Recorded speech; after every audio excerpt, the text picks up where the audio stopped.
There we go. Good slap. I'm really chuffed to be here in Yew Tree Studios after a really amazing intimate live session for What Kind of Music with The Incident from Sibling Bridge. Hey. I'm joined by Cab and Eise. If you'd like to introduce yourselves Good and your roles afternoon. within the band. Yes. Hello, I'm Cab from The Incident, and this is my sister. Hi, I'm Eise. I'm vocals and I play guitar. Yes, and I also play piano. So, both musically and creatively, what do you bring to the band, and what's the dynamic between each other when you're performing live, like you've done today? Oh, electricity. I mean, we've got a good electric vibe, me and you, haven't we? But what do we bring to the band, really? Arguments. No, I'm just kidding. No, considering we're siblings, I think together we collectively bring blood harmonies, which I feel like we're lucky to have that. That is actually a very peculiar thing. Sometimes if we sing the same note, we actually do sound like the same person. We worked this out. So that's a cool thing. Also, being able to write and create songs together, like just from our house, it could be like 3 a.m. and we can just start being creative again. So I feel like we kind of bring a lot of things collectively to the table together, and that's what makes The Incident super cool. You've got that kind of special language in the way you speak with each other. Like, oh yeah, you find that helps. Well, yes, we've had all our lives to sort of piss each other off, really. Oh, yeah. Oh, already. So, with the sound of particular tracks that you played today, I was reminded, I felt like I was cast back to listening to Night at the Opera for the first time, or Dresden Dolls. There's a bit of Dresden Dolls vibe, wow. Which I really appreciate and dig. Who are your major influences, inspirations, together and collectively and separately? Shall we do separately first? Yeah, I mean, a lot of ours out. are the same, to be fair. We have a very similar music taste. Sure. Although we're quite different in a lot of our approach. When we're writing our own songs, I feel like... Let's just throw some names out. Kate Bush. The Beatles. David Bowie. ABBA. Oh, ABBA. ABBA massively, actually. Especially their harmonies, the way they like really lock in together. Yes, and all them, and all their melodies and sub-melodies. And a lot of the time when I'm coming to arranging a song, I'm always referencing...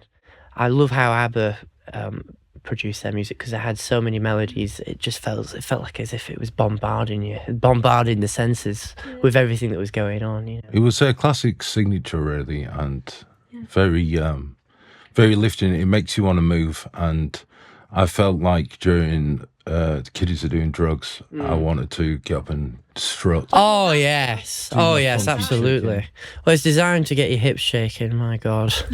Eise, you've been involved in award-winning projects and you've won awards for acting yourself. How has your acting experience shaped your approach to songwriting, performing, and connecting with an audience, would you say? That is a really great question. I would say that me and both Cab, we started as like siblings doing musical theatre together, and I genuinely think that is the foundation of The Incident, really, that created like our stage presence. Yeah, because so much of our theatrical sensibility has come from our musical theatre days. Yeah, and from my like time filming on a set, I feel like when we're like in a studio and that work ethic that I had to build up because I started when I was 10, I feel like that's something that like has stayed with me from filming and that will help me vice versa, like when I've stayed in a studio and we've like been working for hours on end and like you just have to like keep the energy going. I feel like when you're really into something, you just kind of, it doesn't really matter, you just kind of forget where you are. I think like we're on the spectrum though, so that's kind of maybe part of it, hyperfixation. Well, and keeping that momentum as well is really important when working on any kind of creative endeavour and project. But I think I find that in both places. When you have kind of like ebb and flow as well, and you know each other's moments where somebody needs to take a beat or somebody needs to bounce another idea off each other and have that debate in the room as well. That's definitely. I think I find that both in film and music, so I'm really glad that I can do both at the moment because that relationship's really sort of it's grown so much ever since we did. The Ruby sessions, especially. I mean, when we were building up the choir section near the end, where it's really kicking off, and there's a guitar solo. That was a real collaborative effort in arrangement as well as. I mean, Emma writes nearly all the harmonies really for all the songs, and so it's a real collaborative. Yeah, when you're working in a collaborative environment as well, I think it's important to be able to hear that collaborative process when you're working together. I wanted to say your lyrics. Who puts the lyrics into the ether really? Because they're very personal, but also thematic in a lot of ways. You're talking about issues such as identity, I suppose. With what's the track? The Freak. Oh, it's Staring at the Freak. Staring at the Freak. And you're talking about addiction with Kiddies doing drugs. How do you usually approach the lyric writing process? Well, it usually is at the break of dawn at 2 a.m. or 3 a.m. frantically sort of running around the kitchen like a madman. I don't know why that's always the case, isn't it? It definitely is always the case. It's I don't know. I mean, sometimes most of the time I find the melody comes first, and all the sort of sub melodies I'm most interested in. But then lyrically and poetically, it's just whatever's on my mind at the time, or whatever's kicking off at the time. My favourite thing is when it'll be like 3 a.m. and he'll like come into my room and he'll be like, well, I remember it for All the Kiddies Doing Drugs. He was like, I've written this song, it's called All the Kiddies Doing Drugs. And I did laugh because I was like, okay, that's a title, but I love it. And I remember when it was like first in development, every now and then he'd just pop into my room and sing it, and I'd be like, you know what, I'm actually really digging this. So the harmonies, and we test the sort of because we wrote it around the interesting thing was the syllables and sort of seeing how fast we could make the syllables. Like the rap section actually for All the Kiddies Doing Drugs was written the day before we did the vocals for the studio. It was a very spontaneous thing because I said we need a lift for the end, and so I mapped out the syllables. And it's crazy because I can't imagine it without that now, but it's the same with the choir bit in Ruby. I was like laying in my bed and I was like thinking of like all the horror film soundtracks, and I was like, we need like an almost like don't keep fighting your corner. Like so much of it happens in the studio. It's magical. Really. So it's that lightning in a bottle moment where you're working together, and actually, I read feels this. like a switch was flicked. I read this the other day. A lot of people on the spectrum find they call it the deadline theory, where they work the night before. They do. That's very true. Studying the night before because that's when the adrenaline kicks in. I feel like that's a lot of what we do with writing or whatever, or arrangement. But, yeah, Ruby was probably my favourite session to do. I think we're very proud of Ruby. Yeah, I'd have to agree. Yeah. In contrast to such an intimate performance here at Yew Tree Studios, you recently supported the case at Leadmill venue in Sheffield, the much missed Leadmill venue. Yes, well, we did the last weekend performance for the Leadmill. Tragically. We went in there and we fell in love with the place immediately, and then we found out halfway through the day that it was shutting down and that this was the last ever weekend performance. And I did say something on stage how disgusting it was that we let in such amazing live music venues, grassroots venues, be shut down. I thought it was. I made sure to say it was a disgrace. They're 100% at the core of bands who are coming up, and it's all we've got left. Our industry's been completely ravished in every corner.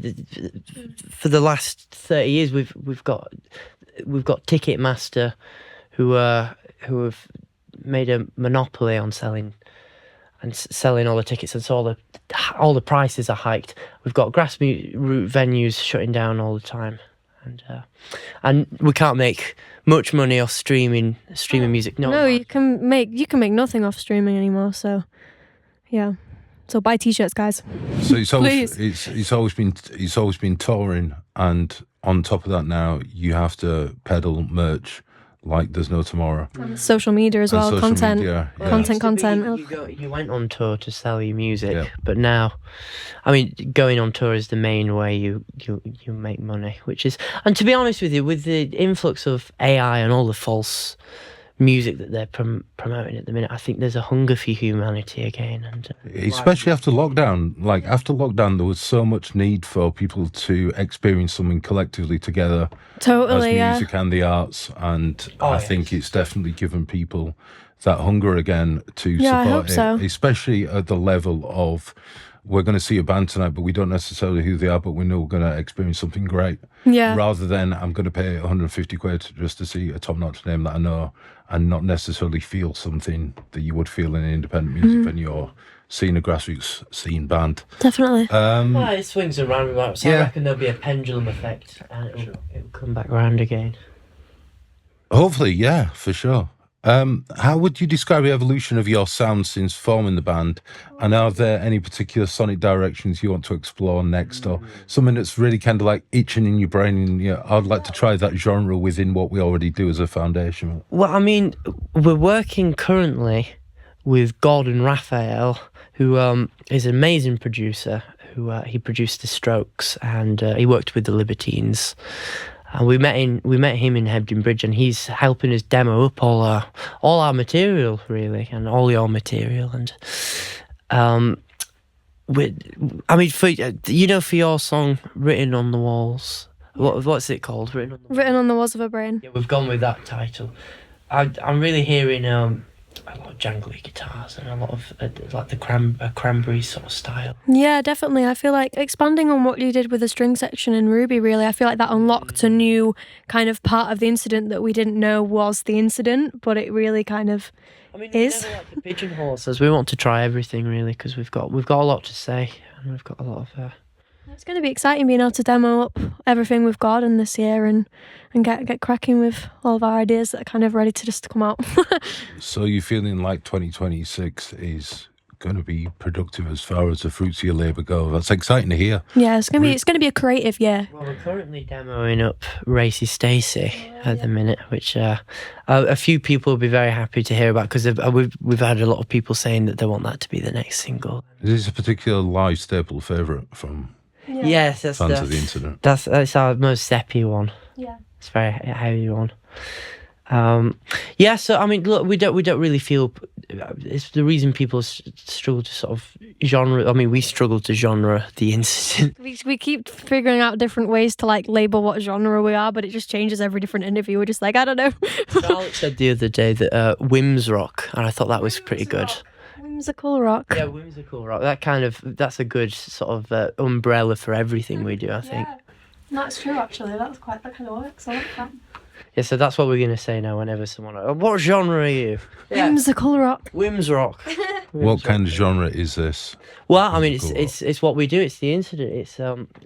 It's a grand umbrella for us to do anything we bloody well want. Really, I love that. I love that idea. I actually like that.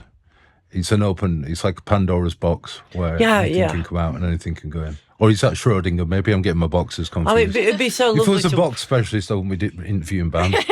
It'd be a dull life. And do a punk record if you want to do a punk record, or wake up and do something write something quite grungy. Or we don't feel confined to sort of, because it's the sound is me and you. Yeah, I agree with that. Actually, yeah, I think just whatever. I mean, if comes out. Wrote something quite folky on her guitar and fingerpicky, which she's into quite a bit. Yeah. That's what we'll do. It's we're not confined to anything specific. That's a beautiful thing. Thank you. And all of it shall be whimsical. So yeah, whims rock is quite. Whims rock. You heard it here first. Whims rock is the new awesome. So finally, how can listeners to the show keep an eye out for you as you continue growing your presence locally, like on the wider scene?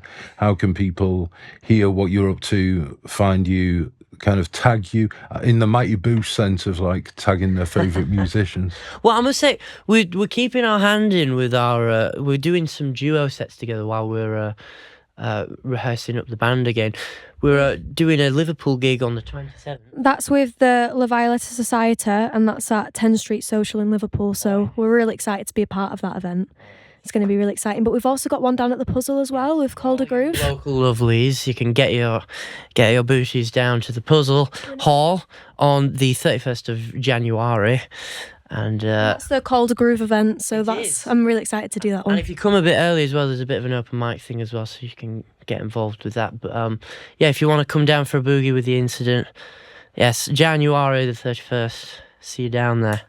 For anyone who's not aware of the Calder Groove project, what's it all about? Oh, it's cracking, really. It's people can still get involved with this. It's helping young musicians get into the music industry and learn about all the local venues we have, and the scene and what how to book with these venues, how to work with promoters. It's really a cracking. My friend Honey Andrews runs it. Honey and Jack, and they're cool geezers. They're a cool bunch. And yeah, if you want to get involved with that, I'd heavily recommend it. Oh, definitely. Sounds like the ideal platform for anybody who's listening who's got that creative buzz. They're already making something, or they want to create. 100%. You should totally get stuck in with Calder Groove. And I must say, it's really reminded me how many great music venues we really have in the Calder Valley. We're very lucky. There's so many, but just top-notch venues. I mean, we've got the Trades, the Greyston, the Golden Lion. It's just, and the Puzzle, and we've got a really lucky scene. Really, we're bustling. I think we're blessed because for the last 10 years, I'd say that there's been. I think around lockdown as well, there was venues that were shutting down. There were a lot of creative people who pulled out doing creative projects for whatever reason. Yeah. Because financially, emotionally, the labour that you have to put into making a success out of any creative endeavour is huge. Yeah. And a lot of the time you're balancing that work-life balance, you're balancing it with everything else that you're doing. And I think that these days, when we're looking for bands to get involved with, what kind of music, we're finding lots within Calderdale, lots within the Calder Valley. And we're excited that the Incident have been down today to play an amazing showcase of tracks that we've really enjoyed. Our listeners are going to love. We've been Thank happy you so to much. be here. Yeah, thank you for having us, guys. Honestly, it means a lot. Make sure to follow us on all social media platforms, including TikTok, Instagram, YouTube, at Official The Incident. On literally everything. On everything, at Official The Incident. And it's not us if it doesn't have the official in the beginning. That's at. Yeah, okay, we get it. Cab. Nice. That's at all protected. Yes. Yes, indeed. Fantastic. Lime green, fairy liquid.